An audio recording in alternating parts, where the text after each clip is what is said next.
Welcome students for online classes. So today we'll start on with a new unit, that is Indian economy. Under this unit we'll study some of the chapters.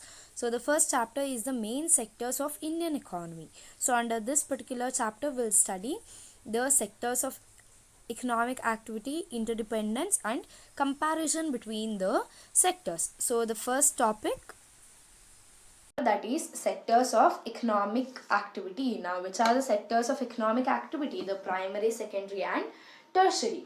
Okay, now we look people around us. What will we see? We will see the people engaged in different activities. Different activities will be like the farmer plowing, or the farmer doing the cattle breeding, and the labor working, where the shopkeeper sells the products to the end consumers, and the teacher teaching to the children, or the doctor treating his own patients. All the work, all why do we do all these work? Just to one particular thing, to earn money, to by giving charity things or by giving donations. That is a separate thing, that will be the self motive thing.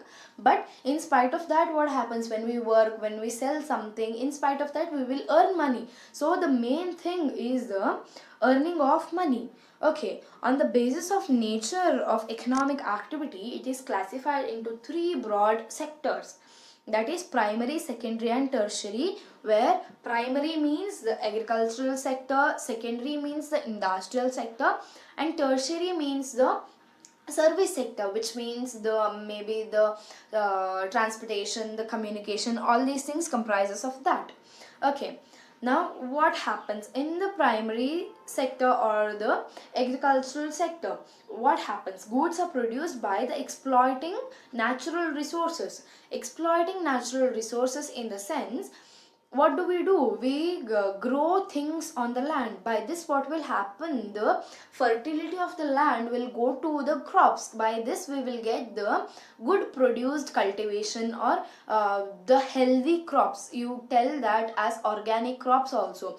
So this is particularly which we tell that primary sector or agricultural sector is produced, or the goods are produced with the exploiting of natural resources. Natural resources can be rain, the natural resources can be the land, the sunlight. With the help of all these things, what happens? We cultivate the paddy or wheat or maize. All these things are cultivated. Okay, now the next thing is the secondary sector, that is the industrial sector.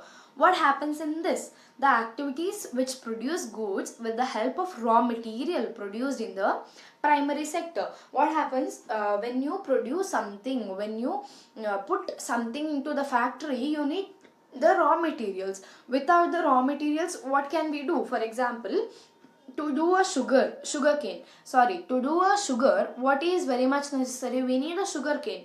Without sugar cane, directly we cannot do sugar. So it is very much necessary. So we need to get a raw material. When the raw material will be processed into finished goods, that can be termed as the secondary sector or the industrial sector. Now the last sector is the tertiary sector, that is the service sector. Now what happens here? The activities help in the development of primary and secondary sector.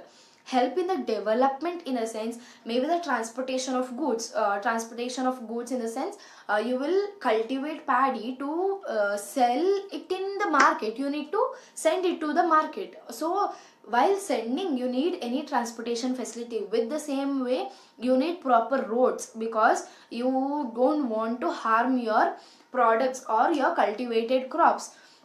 So you need proper irrigation facility for the cultivation. Irrigation facility in the sense, water facility given. Okay, not directly will be from the rain, indirectly will be from the irrigation facility, which we do through the ponds, all those things. Okay, irrigation facility. And in industry, what happens? You need proper communication, so proper education is necessary, and medical facility is also necessary. All these things comprises of the tertiary sector. Okay, now what is the interdependence of these three, primary, secondary and tertiary sector? one main thing, only one thing which is there, that is interdependence between these three sectors, is the interdependent and complementary to each other. Complementary to each other in the sense that when you produce something, you need the help of something.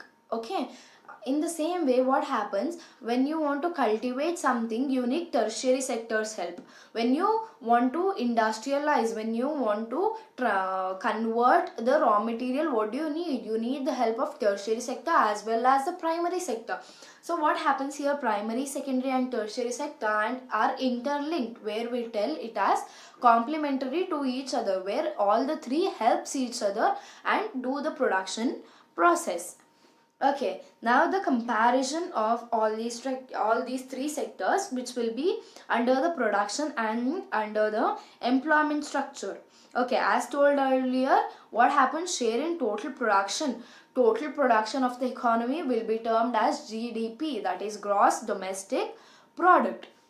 Okay, now what happened, to what extent the sectors from the 1973 till the year 2017, to what extent it has changed. What happened earlier, because of old technology or because of outdated technology, everybody used to go to the agricultural sector because nobody were efficient enough to do new work. Okay, at that particular point of time, what happens, agricultural sector doesn't need much education. Okay, at that particular point of time, what happened, the primary sector was at its peak. Everybody used to go for that particular sector for work.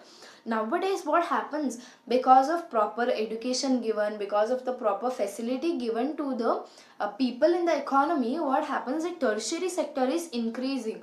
With the increasing in the other sectors also, which is all the three sectors in the economy is very much necessary. But when it comes to the production, what happened,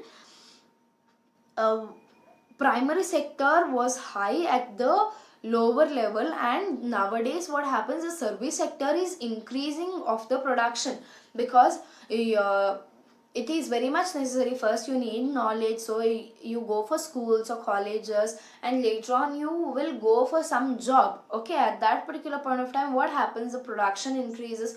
What is the main criteria of production? The growth in the economy. So as per the graph, we can see the growth in the economy, where more and more educated people are coming. Okay, now the next thing is share in the total employment. Okay, what happened earlier, as told earlier, as there was no proper knowledge, as there was no proper education given, most people were trying to go to the primary sector, because in search of job, everybody in the family needs a job to earn their living, maybe to have a good life. So what happened, 74% of the people were in primary sector. Now as the increasing the time structure, what happened, when, as told earlier, each and every sector is very much important in the economy. So still in our current economy, that is in India, what happened, our current, that is agricultural sector is increasing. As it is told, agriculture is the backbone of a country. Without agriculture, there is nothing. When you need to consume something, you will remember of the farmers. Nowadays, what happens, there is very difficulty in giving the financial structure to the farmers. It is very difficult for the farmers to pay back the loan. All these things is a problematic thing. In spite of that, what happens, the people are going for the agricultural sector to do a good particular work. In spite of that, what happens, the industrial sector and the tertiary sector is also increasing day by day. Okay, by this, what will happen, the comparison between the primary, secondary and tertiary gives a good note that all the three particular sectors are complementing each other and doing their work in a very good manner. Okay, this is the comparison between the primary, secondary and tertiary sector.